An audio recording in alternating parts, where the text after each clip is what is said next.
All right, okay, we're ready. Yeah. Okay. So edit that to look good. Okay. The when I came in and introduced All right, Nate, Avila, Ruby, and Kim, all here discussing gangster films and shows. That's what we're doing today. The top That's 10. what we're doing today. So I shall go first. Let's do it. Because I got the most. You guys got an hour? I'm the hostess with the mostest. Okay. So we're going to be talking about gangster films, right? So that's what we're going to do. Oh, yeah. So I'm going to start to the bottom of my list because last time it was in no particular order, but this one is in order. So Okay. this time I'm going to start from the bottom of my list. There's like no shortage of an array of great gangster movies. Wonderful films. Yeah. Yeah, they're okay. They're not my Okay. fave. They're not your fave? Yeah, they're not my fave. Why? They're like, okay, like Cyberpunk was definitely not my fave, but this one is like above it. You know, like just a little bit above There's some it. good crime movies, but I will get you that there are some where it's like, I just want everybody to die because this is a terrible film. Well, but fortunately, we chose the best of the best. Like, yeah, the real cream of the crop. But yeah, but it was Crème de like, la crème. yeah, but there was this movement that went on for a little bit about people intentionally making bad gangster movies. You know, pretty Really? much. Yeah, they would just. And this say is that years before Maverick Home Entertainment. We're talking really just bad driving stuff, Yeah. knockoffs of Dirty Harry, Scarface. Is like, my God. Oh yeah, that would be like they would say the cheesiest lines and then shoot people. Right. Yeah. When they weren't ripping off Tarantino, they were ripping off Boys in the Hood. It's like, wow. So you got everything Boys didn't have. You had shit actors, which are basically your cousins who are out of work, and then you got these lame gunfights and gun noises that don't even match the guns that are being. Nah, Oh you my were God. shooting. It's like it sounds like an AK-47 when it's like literally a shotgun. Okay, so the first one on my list. Now, be expected to see here's some repeated names involved because there's like a couple of people who are. I bet you I know one of them. Who, Like Denzel Washington. yeah, maybe, Motherfucker.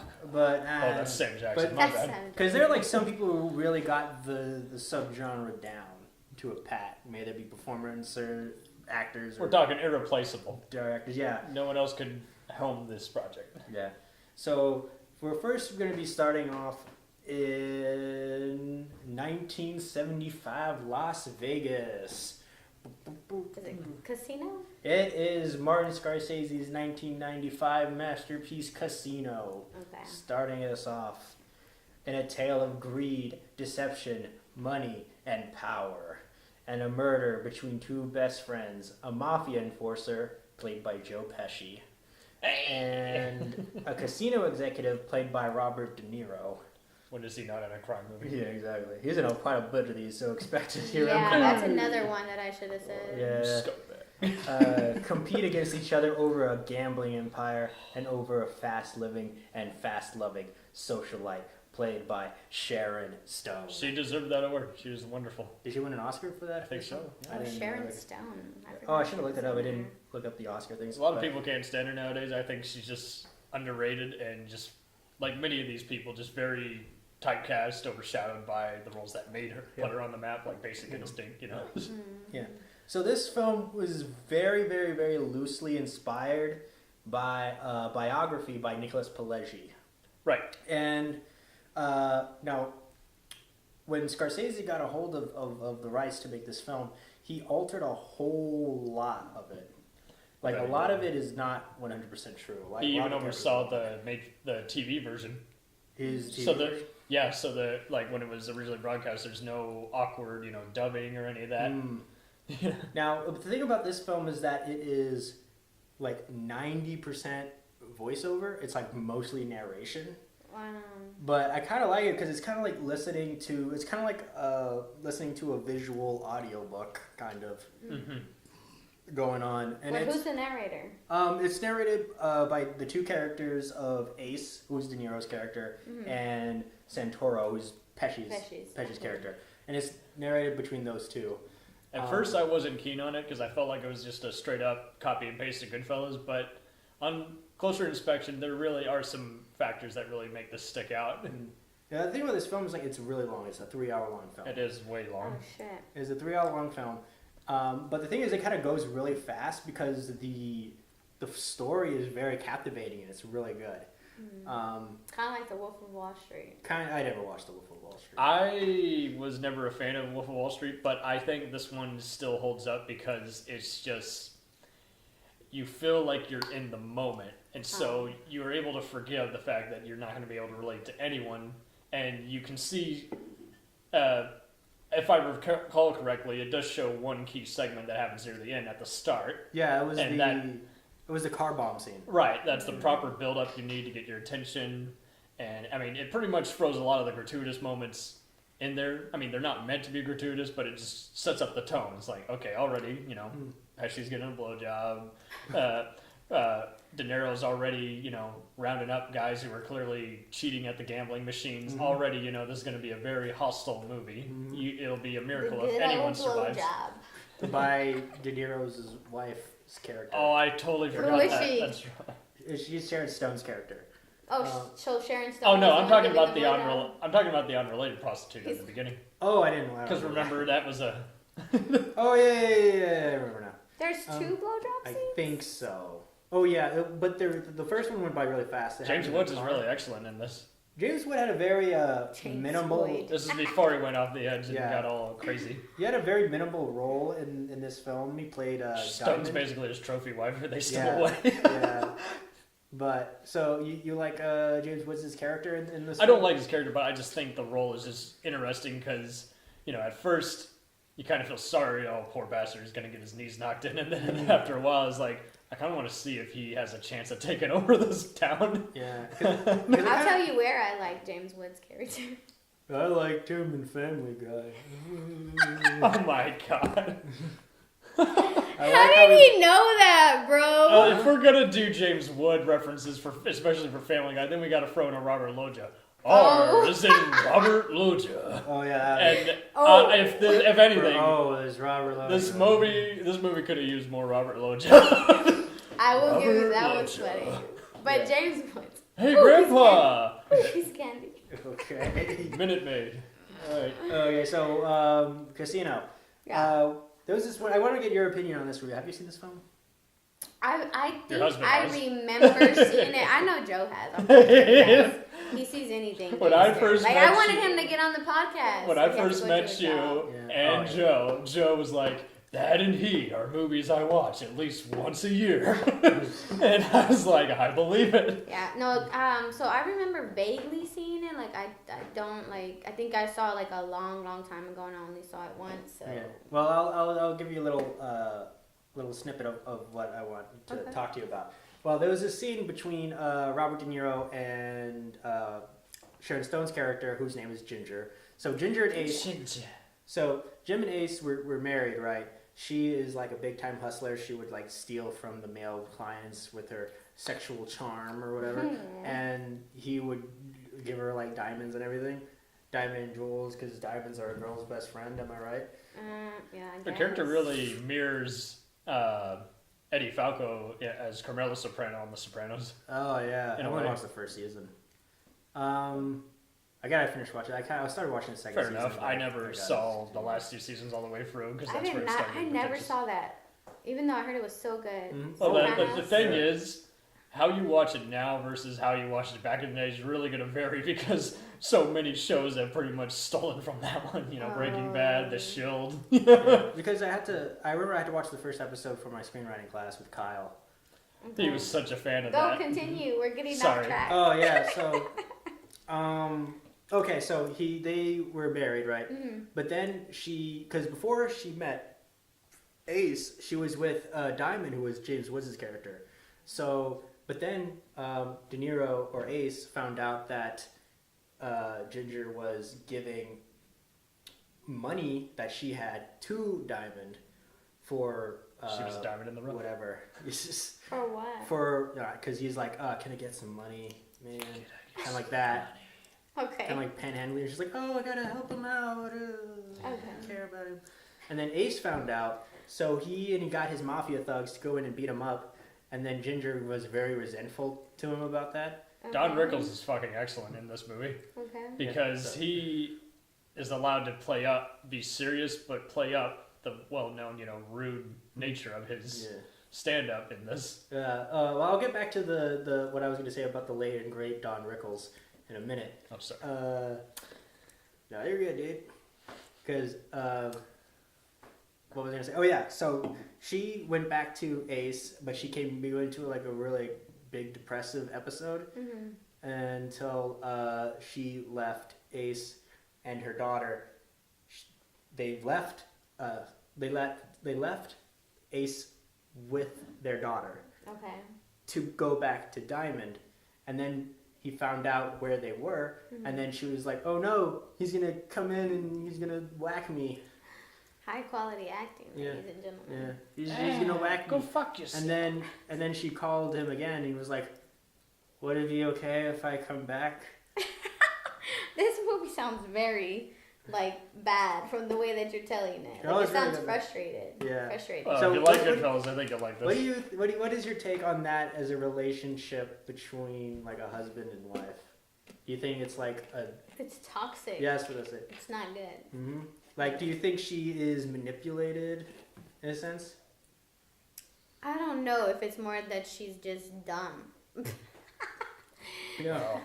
I The felt thing is- sorry for her. No, she doesn't have. She lacks self-love. oh, That's yeah. what a lot of She people. likes purpose for the most part, but by the end of the movie, Her she behavior uses her is power typical. to gain purpose. Typical her feeling that way. That she does not love herself. Oh yeah, I agree with that. So, because I remember after she returned to Ace in Las Vegas, when Ace was working at the casino, she left and went to the bar and tied up her daughter to the bed frame while she was away, so she was God. alone.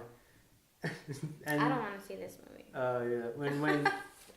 When Ace came back and found that she was tied to the bed frame, was he mad? Oh Ooh, yeah. was he mad? So what is your take on that particular? Does she lose credibility? Well, yeah. You no longer feel sympathy for her? The audience wants to make her out to be looking like a very bad person. I mean, if you do that as a mom, you're pretty much a shit person, a shit parent. Mm-hmm. Yeah. The thing about because is love? Baby, don't hurt me.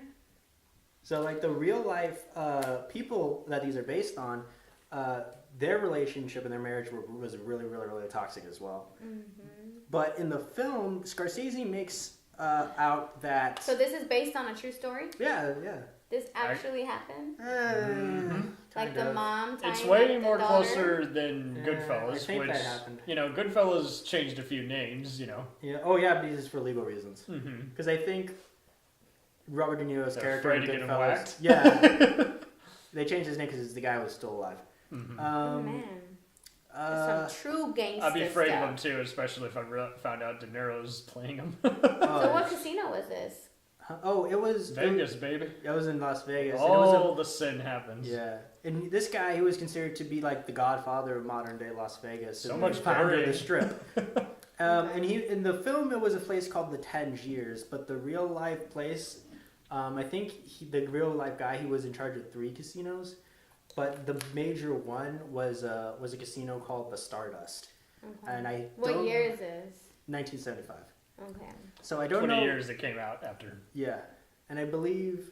Well, when did it take place, or when did the movie come out? When the movie came out in 95. No. I was asking when did it happen? Oh, it was when did the actual 1975. story happen? 1975.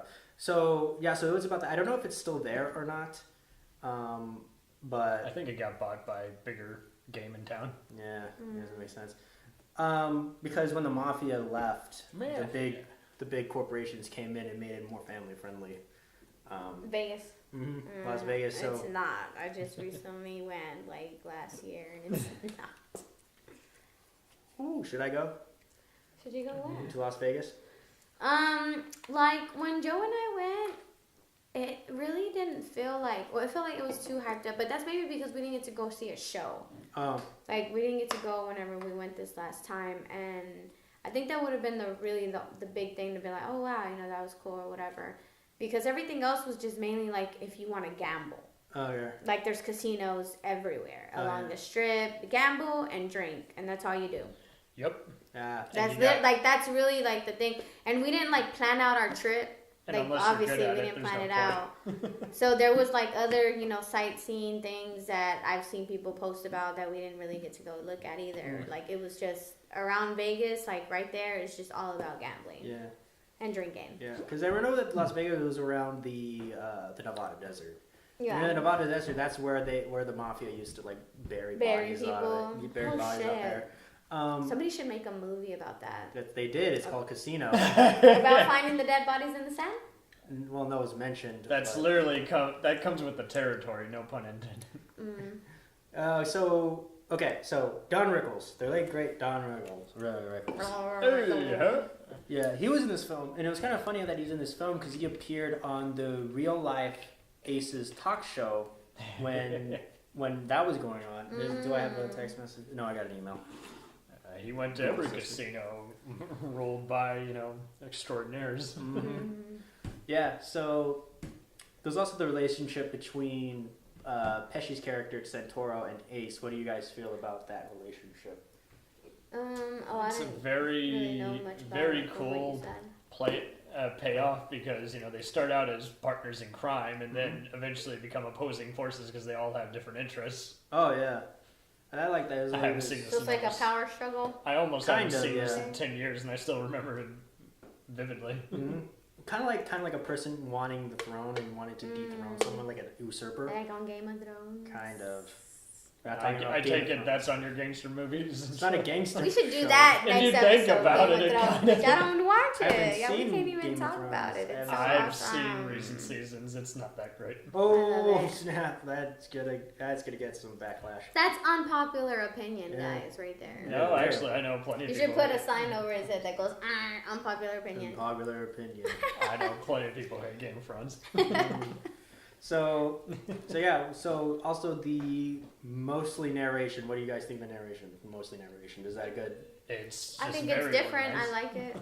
And since it's like a true story, it's nice to add that in, It's Well, this is kind of the reason we have Kind shit of goes with that. gangster movies because everyone's trying to rip this and Goodfellas off for the billionth time. Also, the real life equivalent of Ace and Ginger, their marriage was also really, really toxic. I don't know if I said that before. Yes, you did. But okay, so they was really, really toxic. But the Scorsese made Ginger out to be the baddest person, and Ace was just the guy just trying to get by. Kind of like on The Great Gatsby. Kind of, yes. Oh my god, is that a gangster movie? That's more of a gambling,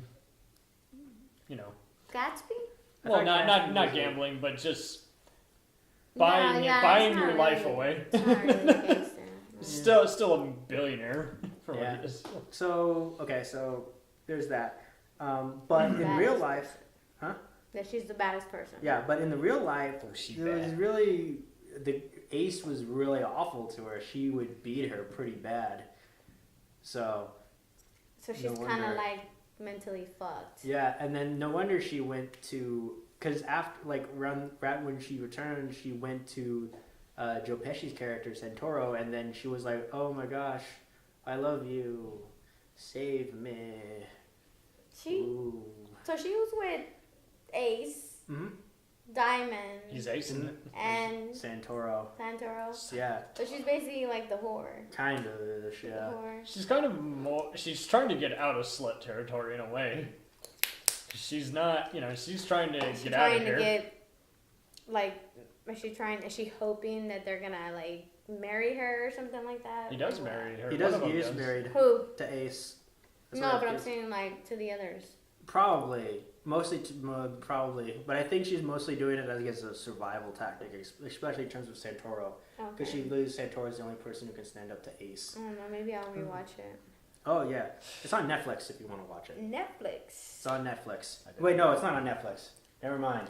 I think it's on. Liar. Get the Blu-ray collection with other Universal horror or gangster films such Stars. as American Gangster and Scarface. Yeah, Stars. It's on Stars. Oh, there you go. I don't have Stars. Okay, so Casino. Final thoughts? Anything else on Casino? 8 out of 10. A must-watch still to this day. Awesome. What about you, Ruby? I'm gonna watch it. You gonna watch it? Yeah, Okay. I'll watch it. So next film I got on here is a 1993 film by great filmmaker Brian De Palma, and it is the film Carlito's Way. Carlito's Way. Carlito's Way. This one took multiple rewatches to really like, but I do like this one, and you're gonna hate me for this. I actually like the prequel they did. I never watched the prequel. Rise to Power. Oh, okay. I don't know. Yeah. I don't know it. Well, I now don't we're think back. I watched it. We're back. We're going back in time. Okay.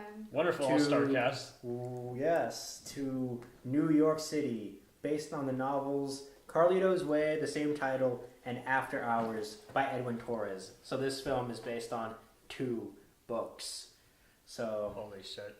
2 novels is a fictional tale. Okay. So, and it talks about the Puerto Rican former convict, played by Al Pacino, Okay. just released from prison, pledges to stay away from drugs and violence despite the pressure around him and lead on to a better life outside of New York City. So, this film, we see the likeness of De Palma and Pacino back at it again. Back It's up a to their well-done taxes. movie, Yeah. and without spoiling it, I don't care for the beginning because it literally gives everything away. Oh, That's yeah. like filmmaking 101. Don't In do the that. in the very beginning, I think we could say because it was the beginning. You show him being, zipped up like in a body bag or Oh, something yeah, because kind he's of, 'cause dead. he- What? uh, Oh, really? What the heck? And Queen of the South later rips this off as well. You know it's going to end with her getting shot by a sniper rifle. So It's true. the film starts off with Blanco, who is a up and coming Puerto Rican mob boss, or a jefe, if you will, played by great talented actor John Leguizamo. Yes. Oh. It starts off with him shooting the titular Carlito, who's Pacino's character, in the Say hi to gut. your friends or something like that. No, I think it was like What does he say? no. He says, "Hey, remember me? That's what it was! And then caps him with the My name is concealed Benny gun. Blanco In from the Bronx." My name is Jeff. No, that's really dumb. Oh my god. So- He's so above Potato Head. So he goes up and he's like, "Hey, remember me? It's me, Benny from the Bronx," and then shoots him. Okay. So, and because of that, the reason why he said that was because he introduced himself to Carlito, because Blanco viewed Carlito as it was his role model. That's the person he wants to be, and he's already on his way up. So he's like, "Hey, it's me, Benny from Blanco from the Bronx," and then the guy's like, "Shut up, kid. I don't know who you are." And then that's how he killed him. as well. that's why he said the line. Okay. So yeah, so this film follows like basically a person trying to turn his life around after being released from prison, Mm-hmm. after being like a notorious Puerto Rican mob boss. So when he's out, he takes over this club, and he tries to raise money in order to get a job at Paradise in the Bahamas. The paradise. So he owns the club, but he's trying to go to the Bahamas. He's trying to raise money to go to the Bahamas. Okay. And he meets this a former girlfriend, whose name There's always is a girl. Gail, yeah, played by Penelope Ann Miller. Who's that? She's also a stripper. Like an actress? Yeah, in she real was a life? stripper. No. Oh, in the movie? In Leguizamo, one of his bio book, he tells some outlandish stories about how Penelope Ann Miller was just so out there on set while working with her. In the film, Carlito viewed Gail's character as supposed to be like this bright and innocent person, because when he first sees her, he sees her doing ballet in a ballet studio, Okay. totally not creeping on her, but watching respectively Avoid. from a distance. Okay. At a respectable Joking. distance, that is. You know that. Yes. Yeah. It's not creepy at all. All right. Okay? And then later on, she sees like this other side of her when he sees her at the strip club. So it's kind of like that whole idea of both the good and the bad, and things that people can be both like have like a devious side as well as an angelic side and that kind of thing. As yeah. we all do. Mm-hmm.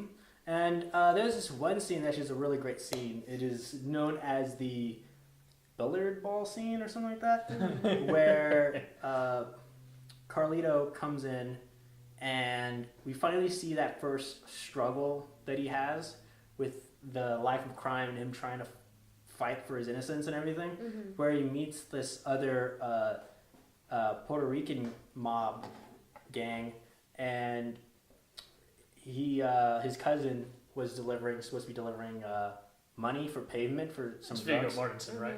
No, Viggo Mortensen's another My guy. bad. He's just another guy who he has to rough up and say, "Where is it?" Yeah, he has like one scene in this film. It's a good scene though. Viggo Mortensen, yeah. Strider from Lord of the Rings. Really? Yeah, he's been acting years before Lord of the Rings. Wow.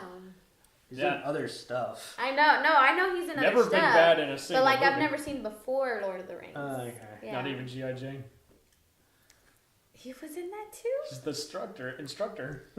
Wow.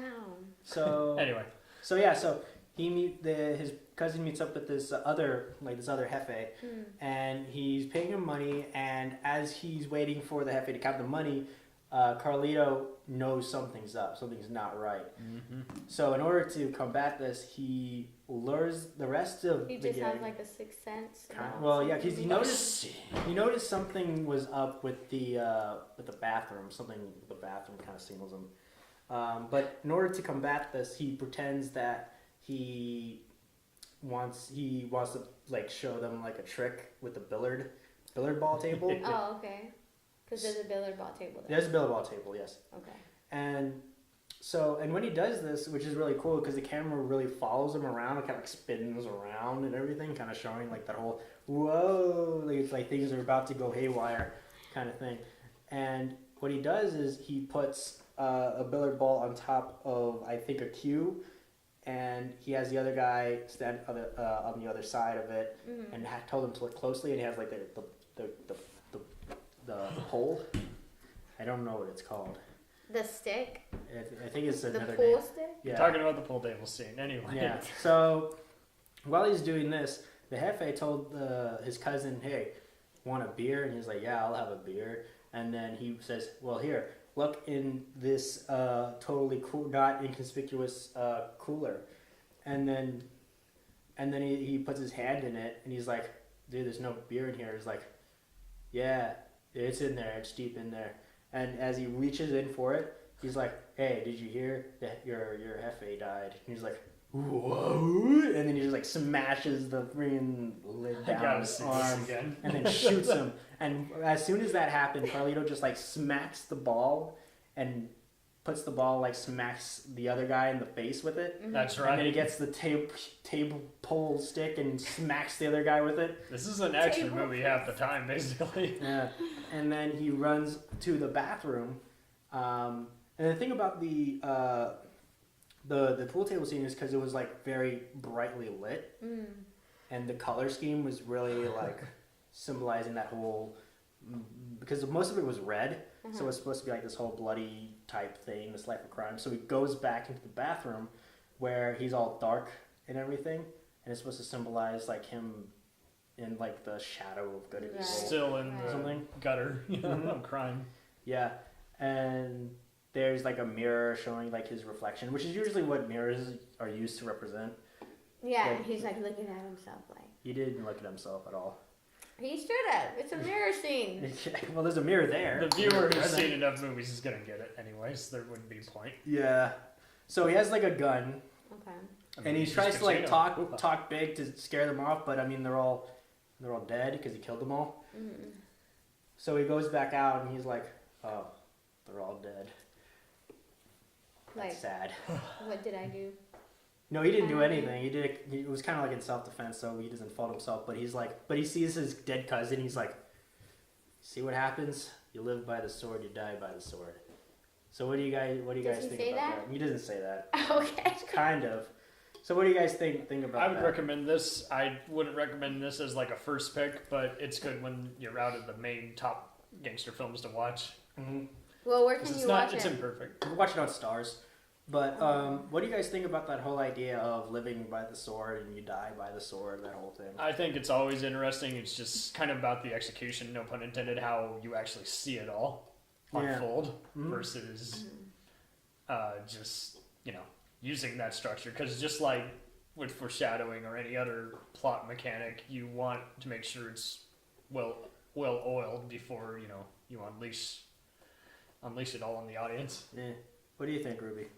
I am not for any kind of man-made machines that are like made to kill humans, made to kill each other, made to kill man, because pretty much like if I have a gun, there's more chances of me getting shot by someone else that has a gun because they're going to see that I have a gun and they're going to shoot me. Right. Versus I don't have a gun and they're pointing their gun at me and they know I'm not going to do anything. So I don't know. It's kind I've heard both sides of the argument.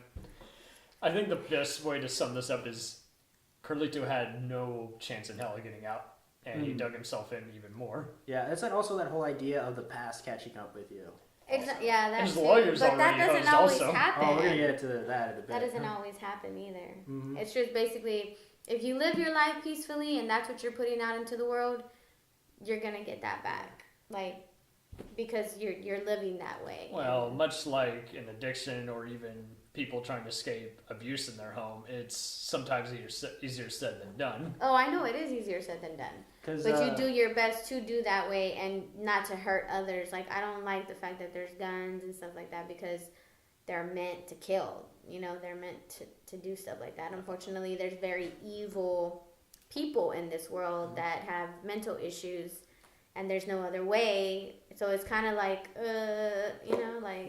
I think gunpowder. Damned if you do, damned if you don't. Gunpowder was invented by Chinese monk chemists trying to find the Philosopher's Stone. Philosopher's Stone. Yeah, the stone that transforms metal to gold. But yeah, does that exist? Yeah, it's an urban legend. It's a legend. So, but they still discovered it that way? No, they discovered gunpowder that way. That's how they stumbled upon gunpowder. Is it true or is it a legend that they stumbled upon gunpowder? Yeah, that's because true. Of that? That's true. The Philosopher's Stone, that's the legend, but somehow they stumbled upon it. Yeah. Okay. So that's what that's about. So and also because Carlito was he was killed trying to escape to the Bahamas. So what do you guys think about which like? Was like, oh no, he never Now that you did. mention that, this is kind of a cool reverse, because when Pacino plays the title role in Scarface, it's kind of reverse chronological order. He should have never come to America because that's where he found death after his great fortune after coming to Miami. And here he's trying to get away. And it's like, once again, just dug yourself a tombstone. Absolutely, yeah. So what do you guys think about that whole idea of you trying to escape your past, but then your past comes in and stops you? I mean, it's interesting. I don't It just my past. I just accept it and move on. That's the word to live by. As long as the build-up is fine, I'm along for the ride, regardless of the outcome.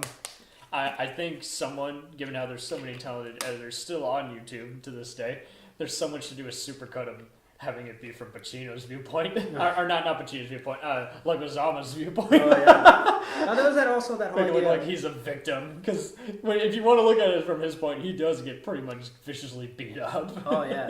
So what do you guys think about also by Leguizamo's character Blanco? The whole idea of a person being like your role model, even though he's not the best person in the world, but trying to live up to that person, even though he's bad. It's interesting because It's just the way he, it's all he knows.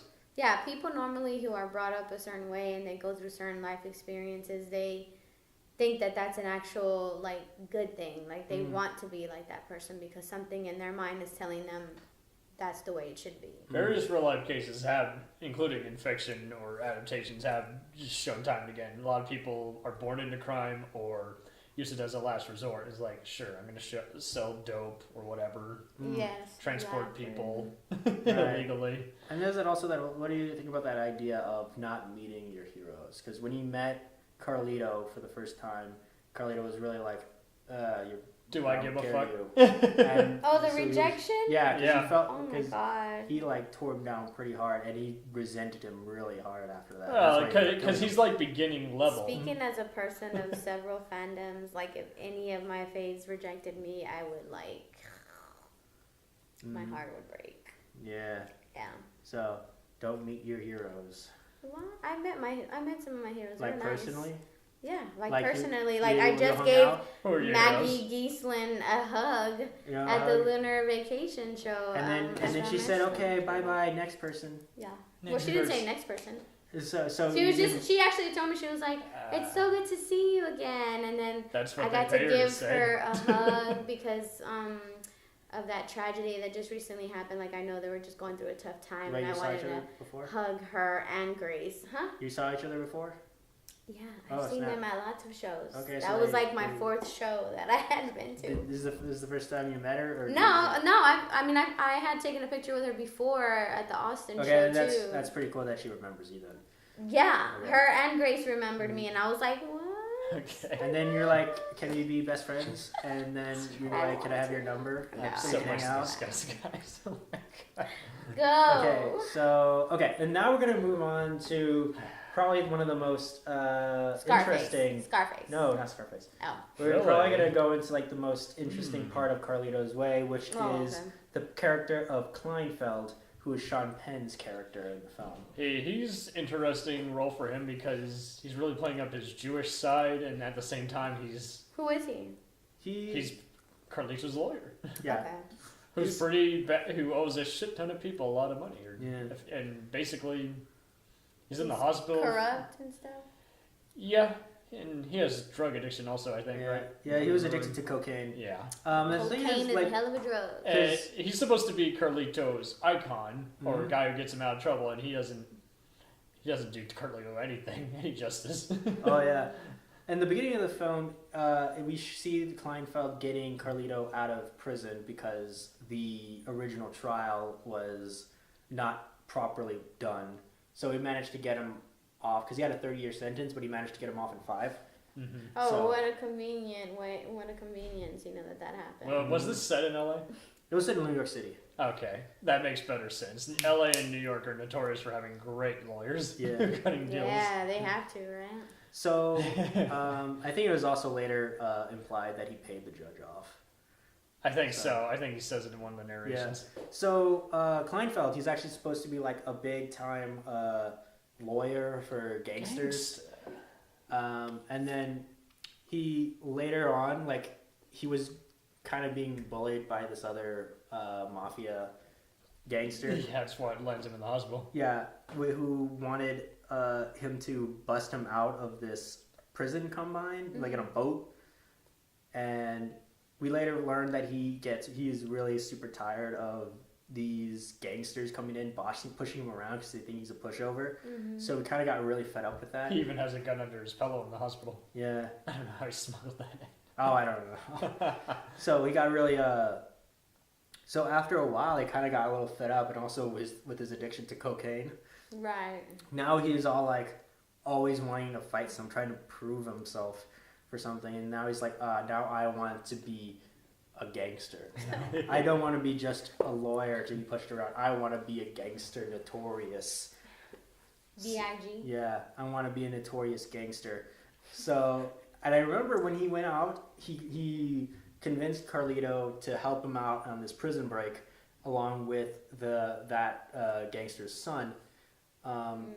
So what happens is they take his yacht, go to the place where he's supposed to be, and while he's swimming to the boat, he gets like a freaking crowbar and smashes his head in, and then he goes and kills the son, and now Sean Penn does? yeah, Sean Penn does. And after that, he completely crosses over his transition from being lawyer to gangster. So, what do you guys think about that whole conflict between Sean Penn wanting to be a gangster and Carlito wanting to be straight? It's a total irony because the lawyer you would think would only just cross the line just to, have you avoid jail time, but to be doing both that and joining the life of crime is like, damn. I feel like that's kind of something that most lawyers would not do because they know the implications and they They'll know get away that with they it if could they can get get away caught. with it. But if they have a way to like maybe I guess fuck the system over and do it. Depends on their ethics. Yeah, exactly. Carlito does have some ethics. That's why he's just like, hey, don't fuck with me. I'm not gonna be around here much longer. Yeah. But I gotta get out of here with my street cred intact because I need it. Because until you're actually out of the game, you need it. So what do you guys think? Like, what if like day in and day out, people were like pushing you around, being like, you're nothing. So do what I say. Would that drive you leave to my neighborhood or even, that would definitely fuck with you, yeah. Maybe go as far as to find where they live and torch their house. Really? You would do that? Who would be able to backtrace it to me? The wimpy guy getting pushed around. Just said it all on you need is camera now, all you need is a explosive cocktail and you're good. Oh, jeez, okay. What about you, Ruby? We're talking fictional world. Of course, nowadays, well, who's to say what is right and who is wrong nowadays? Well, killing people is definitely wrong. I will tell you that. There is that. The burning down a house, I mean, yeah, that's terrible, but that's not going to spread necessarily if it's out in the middle of nowhere. We got an arsonist over here. We got an arsonist. Yeah, in arsonist our is Yeah, okay. convicted thing. I've never been put in this situation, so I will tell you, I do not know. Yeah, okay. I've been in unprofessional work environments and had to put up with bullies in the workplace and shitty managers who act like nothing's wrong, even though they clearly know everyone's, oh, you divas, get along. Yeah. Yeah, we don't want to No. fire you because then we'll have to pay you unemployment and we just want you to quit if you hate us. No, I've never been in a situation like that, but if I was, I would remove myself from that situation. So you would ask your boss for a leave of absence? No, I would just leave. You would quit? No, I 2 would weeks quit. notice. I've done it before. Okay. Yeah. So You won't be able to use them as a reference, but it's better than being in misery. You can't. You gotta always look out for number one. Yeah. If you're not all right and you're not all right mentally, Dang it. you're not all right. Yeah. You gotta take care of yourself. You gotta do what makes you happy. Yeah. Keep talking. Always. So, you work in customer service kind of ish, right? Yeah, I have. Do you had to I do deal like with- call center jobs and stuff like that where I have to work. I have to be like super trained in customer service. Did you have to deal with any people treating you poorly? Irate customers. You rate customers? Irate customers. Irate Not. customers. That's what you would call them. Like. I know what that's what we call them. Okay. I don't even know where we're going Irate. with this. They're angry. Like officially or What do you personally? mean? No, over the phone. Okay. Yeah. And it's not. I didn't take it personally. You know what? Because they were calling me because they have a problem. Okay. I just was there to help them figure it out, and lots of times I would make them figure out that they were really dumb. So it was funny to me. What if you would say have you tried turning it off and off again? And Yeah, you're like, yeah, shut yeah. up. What do you know? That's why I work. Yeah, in and then they're security. like, I already did that, and I'm like, did you log off or did you shut down? What button did you push? And then they were like, oh, I just went to this and did this and clicked. I'm like, then you didn't shut it down. You didn't shut it down. So dummy. press hard on the power button. Which Okay. one's the power button? Oh, so There which we one of the go. powers that are real Next things? movie. Oh, for real. Okay, let's move on. Final thoughts. Carlito's Way. What do you think? Chris- I'm gonna watch it. Check it out. 7 out of 10. I never watched it, but it was one that I did want to watch. Yeah. Well, you can watch it now on Stars. I have so many movies like that I need to watch. Coming up. Next up, it is 2-time Oscar nominated film for Best Supporting Actress and Best Art Direction.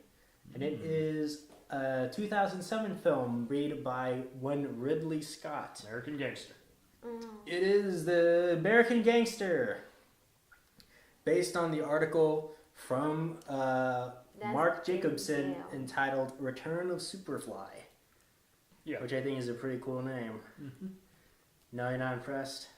It's alright. Well, who needs you? Previously, they covered the life of Bumpy Johnson in the movie Hoodlum with Lawrence Fishburne. Also highly recommended.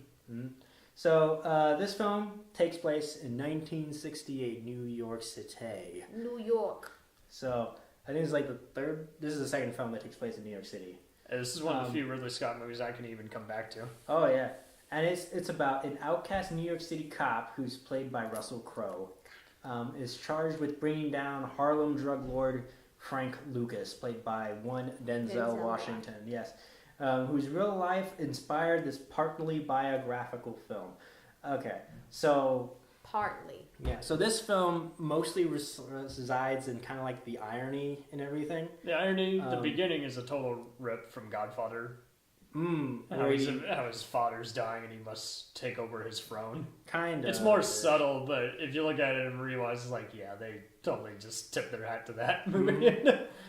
So, so how Lucas became like the leader of the Harlem mob is like, I think he started off as like kind of like a side, like a right hand man of this other boss, but when he died, he took over. Right. Fine, he took over his job, and I everyone love was the like, police corruption angle in this also, "Oh yeah," and how they're like a black man, being a drug star. Mm-hmm. Yeah, no, impossible. impossible. We're racist. Never happened. It's like, no, it can happen. Oh yeah, it happens all the time. And they're smuggling him in from Vietnam and through, body bags. Mm-hmm. Yeah, because that's how he got his. That's how he smuggled cocaine into America, and that's how he got it pretty cheap. Because he would get it from Taiwanese, or is it Thai or Taiwanese? I think it's Thai. Yeah. Thai fields, and he would smuggle them in on U.S. planes returning to America from Vietnam, because the Vietnam War was going on at this time. Yes. Oh. Armin Ashanti also has a lovely cameo in this movie. What was he gonna do after the Vietnam War? Well, the film happens when, like, near the end, the Vietnam War ended, and then he's like, "Oh no, this is not good. This is not good at all." So he calls the supplier. Plan B. So he calls the supplier, and he's like, "Hey, I need like 2,000 keys up in the air." And he's like, "We're done. We're not doing it anymore." He's pretty much a badass who keeps all of his family in line, especially his one cousin who's acting like a idiot, and he just literally just slams the piano on him, just saying, "Knock that shit off." Yeah. I saw the movie. It was good. I remember. Yeah, which brings us back to the His mother wants him to avoid the lifestyle too. Mm-hmm. So Which is the whole goes back to the whole idea of Ridley Scott's use of irony within the film, with the conflict and with the juxtaposing views of both Roberts, which is Russell Crowe's character, and The Lucas. detective. Yeah. Because when we see Lucas, he's supposed to be like this Harlem boss, and he's like this crime lord, but he is a very thoughtful family guy. He's there. It's a nice crime. And the only time he's really just feels the least bit just underwhelmed by his profession is when his business compromises the safety of his wife in that drive-by. Mm-hmm. Because he is. I love how he'll reason, and then what he demonstrates with Idris Elba's Turf War Gangster, where he's just like, "Okay, we've been talking, let's go outside. Oh, and you're still giving me shit? Well, goodbye." Oh yeah. And then that's when his, because he brought most of his family from North Carolina up with him, and that one moment we fully see him. They see him like be like this complete gangster person. Yeah. And he makes sure that his murders happen when they're in just very closed off spaces. Mm-hmm. Like he never even has that be part of what his men do. Mm. Like his men will do it, but he's never in the same room with them. Mm-hmm. So organizing all the women who basically are doing their equivalent, of cotton picking, except now it's in the form of drug smuggling. Oh yeah. So he's a family guy, and he's loyal to his wife and loves his kids and all that stuff. And he gives out turkey to the people. To the poor. People complain about Russell's detective not being as interesting. Yes, the whole bullshit with the lawyer, yeah, that could have been cut. But the rest of the stuff is kind of interesting when he's flat out having to tell everyone, he's like, "Hey, I'm onto something. Yeah. I need my own street force." And, this is before, the street forces of today. Mm-hmm. These are 70s narcs. Yeah. Now the thing about Roberts is that he was a part of the NYPD originally. I think he was a detective for the New York Police Department. Right. It really was kind of it wasn't necessarily. I did not like how the trailers for this movie made this look like this was a real life Heat type movie. It's like, no, far from the point. He took him down, but like real life cops do, not like, I'm coming after you, Yeah. personally. Yeah. So Roberts, he was part of the He was so one time he finds like a car, and in the car in the trunk there was like $1 million in cash. And don't forget the subway fight where he goes to the other guy saying, "Where'd you get all this dope? Oh yeah. You never have this much dope on you." So no one on this corner has this much dope. So he gets the $1 million and he returns it to the police department. But the NYPD is so corrupt. Everyone was like, "Why in the world would you do that? I would never trust you." So what the hell? So now they became pariahs. Him and his partner became pariahs. Remember Josh Brolin's corrupt narc who gives him shit? Yeah. Mm-hmm. I can't remember if he was on Frank Lucas's payroll or not. I don't know. I don't remember that. I think he just let shit go on in his neighborhood because he didn't give a flip. He was getting what he wanted one way or the other. Mm-hmm. That's all that mattered. Yep. And so it shows like this, and also she's also in this legal battle, in this divorce between him and his ex-wife, played by the lovely MILF Carla Gugino. Mm-hmm. So then we see like he's sleeping with his lawyer and all that. Yeah, that was stupid. Mm-hmm. And so we see like right off the bat we see the juxtaposition of these two characters. Right. One, a Harlem mob boss with the heart of gold. And the other, who's supposed to be an upstanding person of the law, who ends up being a complete skis bag. So yeah, he's only good. He's very much like McNulty on the TV's The Wire, where he's a good detective and he's not much good at anything else. So in the film, he prides himself by not being corrupt, and he's like, I would never accept bribes, and I would never. Ted Levine, who plays the Captain Stottlemyre on Monk and Buffalo Bill in Silence of the Lambs, has a wonderful turn as one of the other supervising detectives. What did he do? He's the partner of Russell Crowe, I think. Oh, yeah, he was... I can't remember if he's the chief or the captain, but... I think it was just his partner. Yeah. Because his partner, he has his back. Yeah. Because after... Much like Pacino's in Heat, he similar role for him. Because after he... after the whole $1 million thing happened, he became a pariah and he did not take it very well, the partner. So he got into cocaine himself, and then he ended up shooting another guy in the face. Oh, wow. So there's that. But in that scene, Roberts was like, I would never do that. I am an upstanding citizen. I'm super cool. I'm better than this. And everyone's like, dude, you might think you're better than that, but you're really not. Oh, so, on repeat viewings, you can at least appreciate it more and more. I don't feel like it's a one-time off. And even though there were some awards, it overall, wasn't really, the best of the year, Yeah. You think it was lacking in some ways? No, I didn't think it was lacking. Some people liked it. Other people hated how they had just so many rappers in there and were distracted by it. I personally wasn't distracted by anything in there. What rappers were in there? I know T.I. and Common for starters. Come on now. I know Downey. Even Cuba Gooding Jr. Cuba Gooding Jr. Yeah, that's who he was in it. He wasn't in all radio mode either. No. So what did you guys think about the the juxtaposition of those two? Good cop, good gangster. I like it because they're kind of the same person. Kind of. They're both above their structure, and when there is no structure, they basically they raise hell. Well, it's just like you said in that other movie. It depicts how people can be both good and bad. So I like how it's not one-sided, and I like how it. Yeah. I see a lot of complaints about it wandering around. I didn't really get that. Even on closer examination, I like how there's never a dull moment. Like, so, it's almost clocks in at 3 hours, but it never drags. Mm-hmm. So it's kind of an interesting parallel to Russell's character Bud White, who's a gray area cop in LA Confidential, only that's in the 50s versus 70s. But it's still it's kind of a one-up role for him. He's like, I'm a different kind of detective.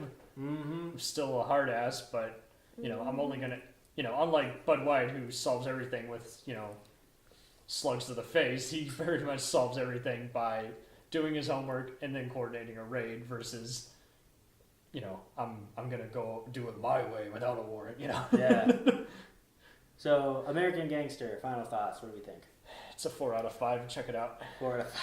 What do you think? I thought you were doing 10. I know. And I'm you coming went to back 4 to 5. because I realize how overrated the 10-star meter is. Okay. What do you think?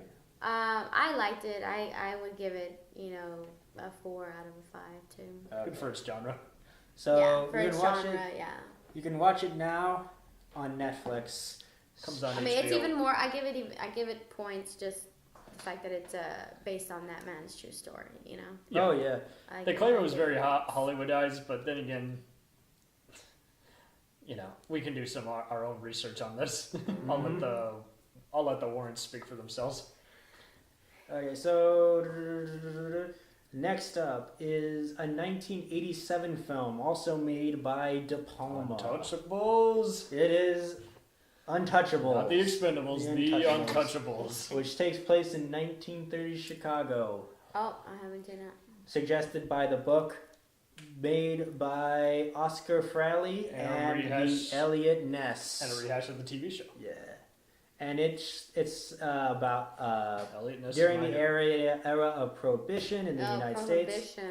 Federal agent Elliot Ness, played by Kevin Costner, sets up to stop ruthless Chicago gangster Al Capone, played by Who is it? Robert De Niro. Yes. Robert Money.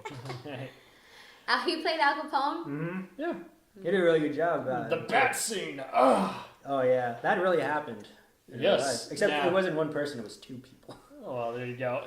This takes liberties, and one of the biggest ones is that Elliot Ness and Capone never met each other face to face in court. Yeah, but that's it true. works for a movie, and I think some people have summed this up. This works kind of like Robin Hood and Billy the Kid, all the various incarnations, by playing up the legend in favor of a comic book, a gritty comic book type feel. Without being a straight up, Batman type movie. Yeah. It's very much Elliot Ness in this movie is totally Dick Tracy. Yeah. It's minus the Tommy gun and the I'll show you what. So Ness pulls together this small handpicked team to help him out, called The Untouchables, and this film won an Oscar for Best Supporting Actor. And A lot of critics Which did not was- like it at I the don't time, know. but nowadays it's pretty much well regarded as one of the best. I love Ennio Morricone's score. I think it's one of his. This is what made me fall in love with his score. It's just the da da da da da. Oh, I it's love just that. it's just like appropriate suspense, and it's just epic at the same time, like his Western soundtracks. Random fun fact: the explosive train station shootout where he's having to save the baby in the carriage was stunt coordinated by the same stunt coordinator who orchestrated the bus jump in the movie Speed. Oh, that's pretty cool. Oh, cool. And so he can take two, he also did a lot of the action in Broken Arrow, so he can take free awesome achievements in film to his grave. Now, the thing about the baby carriage scene is that it's also a reference to a much older film called Battleship Potemkin.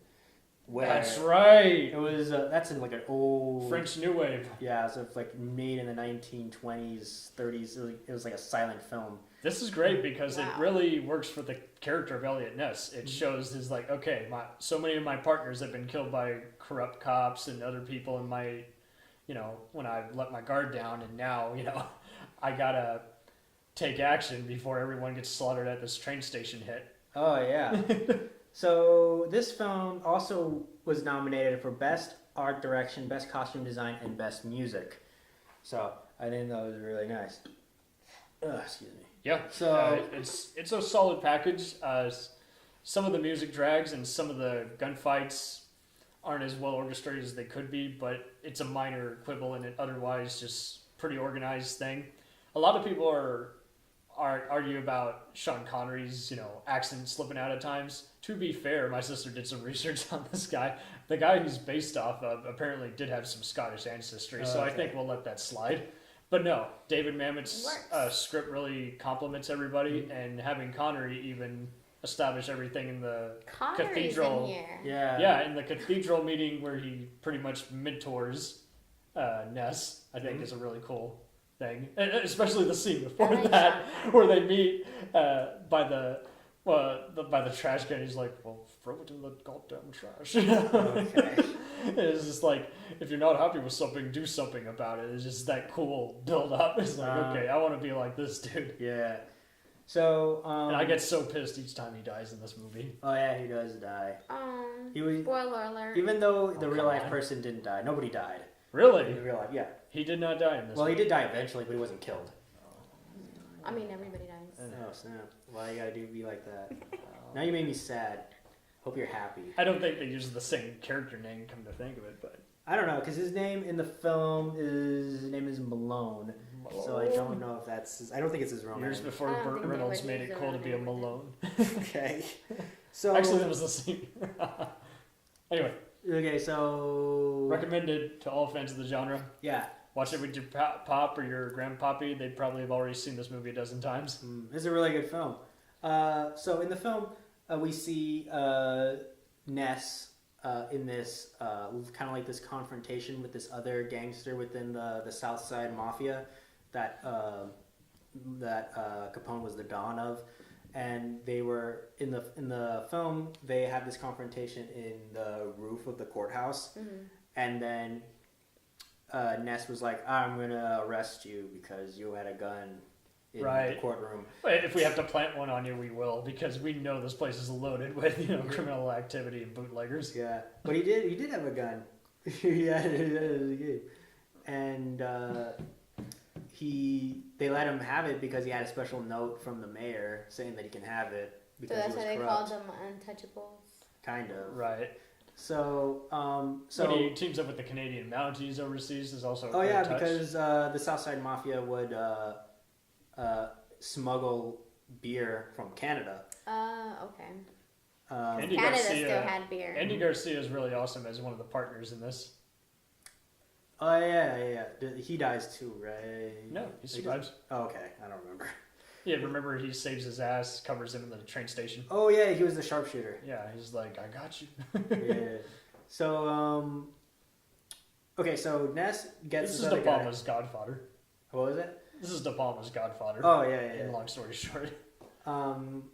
So he gets this other gangster, and he's like, "I'm gonna arrest you to the fullest extent of the law." And then he's like, "Whatever, like guys, you're corrupt. Your guys are corrupt. I'm gonna get off scot free." Yeah. And then he's like, "You know what? You're right." And then he grabs him and throws him off the building. That's right. There's gonna be and then he never there's not gonna be another court hearing or mistrial. There's only you and the pavement.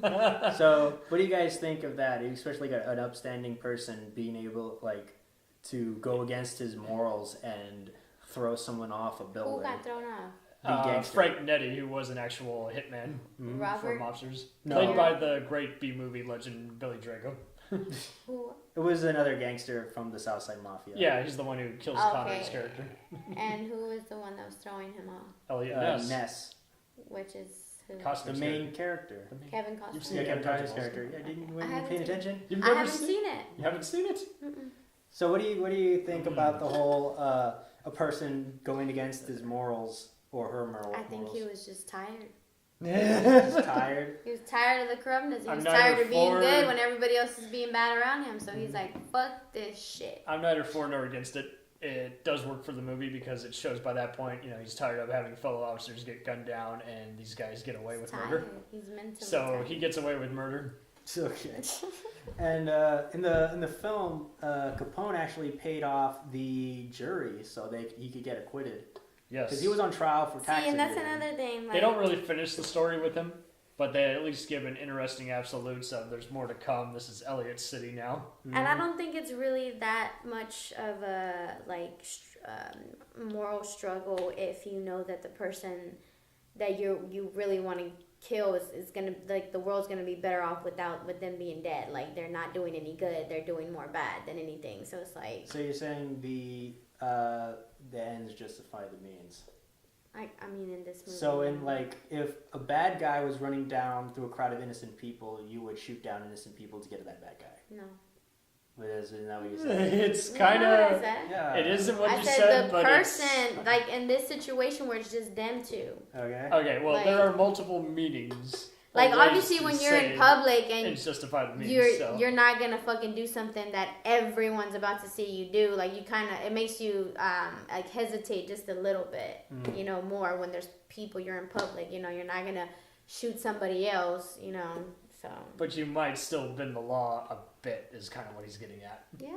So There's lots of law bending. It's not right, and at the same time, in this circumstance, he uses it basically because he knows otherwise these guys are just going to be out back on the street in, 5 days. Yeah, but the thing about Capone's character, because he was sentenced to 15 years, because What did he die of for real?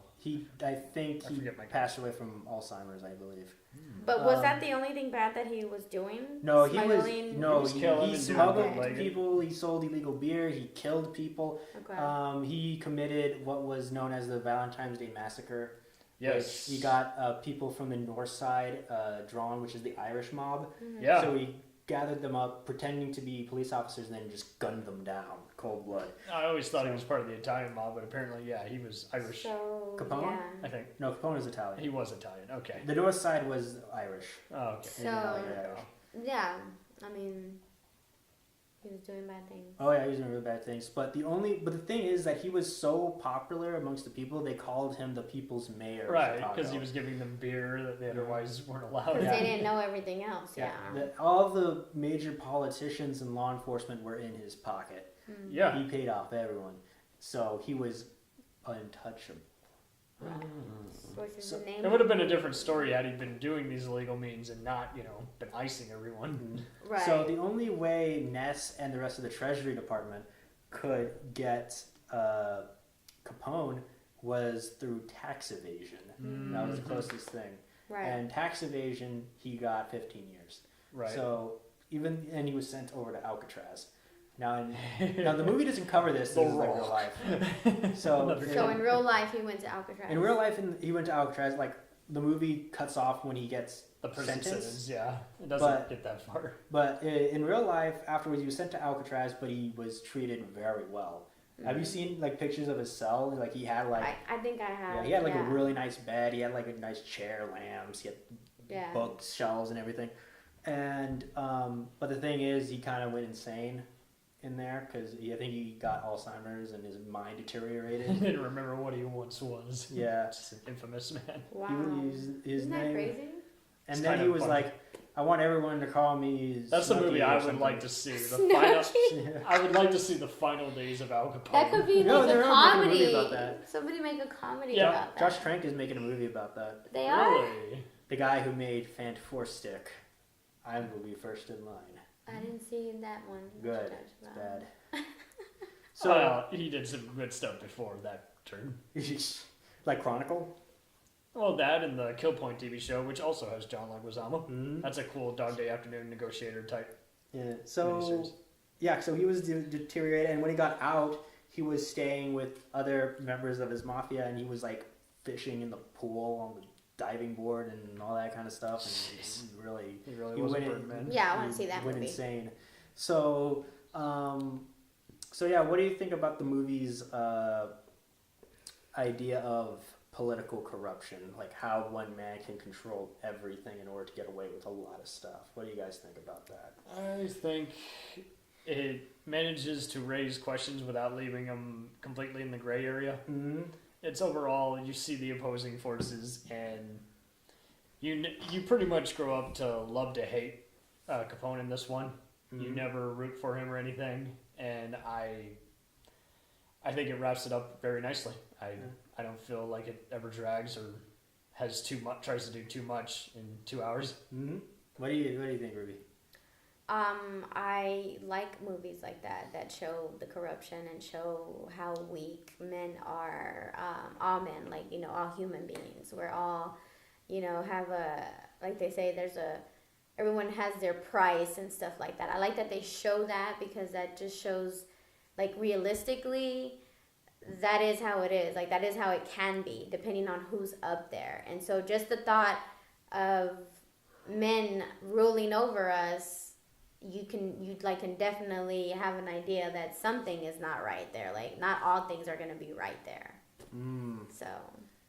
So There's yeah, gonna be room for. Manages for to flaws. show the gray without making you take sides or even question it. You just pretty much like, okay, so this is what happened. It started out, one side's, causing mayhem. The guys are going at it just very slow but swift. And then when they're continually making progress and then having their efforts thwarted, then that's when both sides pretty much get bloody.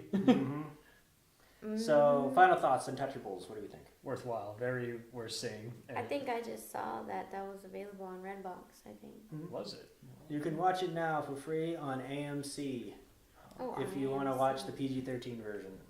I mean, it's not that bad. You still see the gore and stuff. I mean, that's just it. I don't even recall there being that much language in this. I mean, it's here and there, but it's not like you're going to Too miss much. any entertainment value by taking that out. Yeah. So, okay, Next the up. Untouchables. Good one. Though I think like this character, how De Niro played Capone, is like out of all the performances that I've seen in the past week, that was the character that I had the most fun with Okay. when I was watching.